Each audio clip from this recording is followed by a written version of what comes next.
بلوچ یکجہتی کمیٹی کی جانب سے گوادر میں 4 روز سے جاری دھرنے کے باعث موبائل سگنلز، انٹرنیٹ اور ٹیلی فون سروس معطل ہے، جس کی وجہ سے گوادر کا ملک بھر سے مواصلاتی رابطہ منقطع ہے۔ بدھ کو گوادر سے موصول ہونے والی ویڈیو کلپس میں دیکھا جا سکتا ہے کہ وہاں حالات اب بھی کشیدہ ہیں۔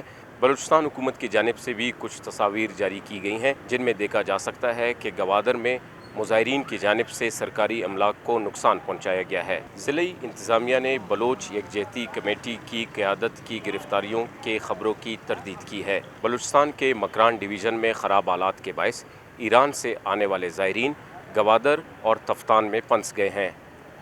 بعض زائرین کی جانب سے موصول ہونے والے آڈیو پیغامات میں سنا جا سکتا ہے کہ وہ کن مشکلات سے گزر رہے ہیں۔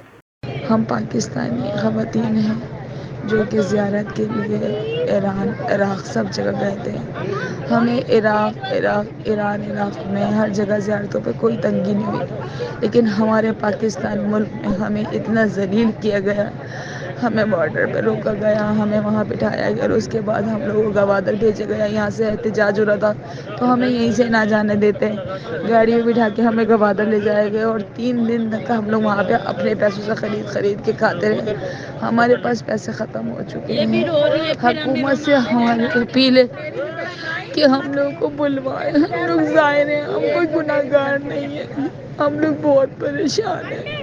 فیملیز ہیں جو ساری کی ساری نہیں یہاں بازار کے اندر جو ہے لوگوں کے ساتھ جو ہے وہ بیٹھ سکتی ہیں اور ان کو بہت زیادہ پرابلمس بھی ہیں۔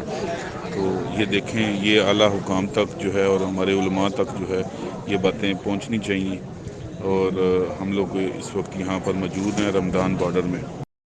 اس کے علاوہ بلوچ یکجہتی کمیٹی کی جانب سے مختلف قومی شاہراہوں پر جاری دھرنوں کے باعث ٹرانسپورٹ کا نظام گزشتہ 5 روز سے بری طرح متاثر ہے۔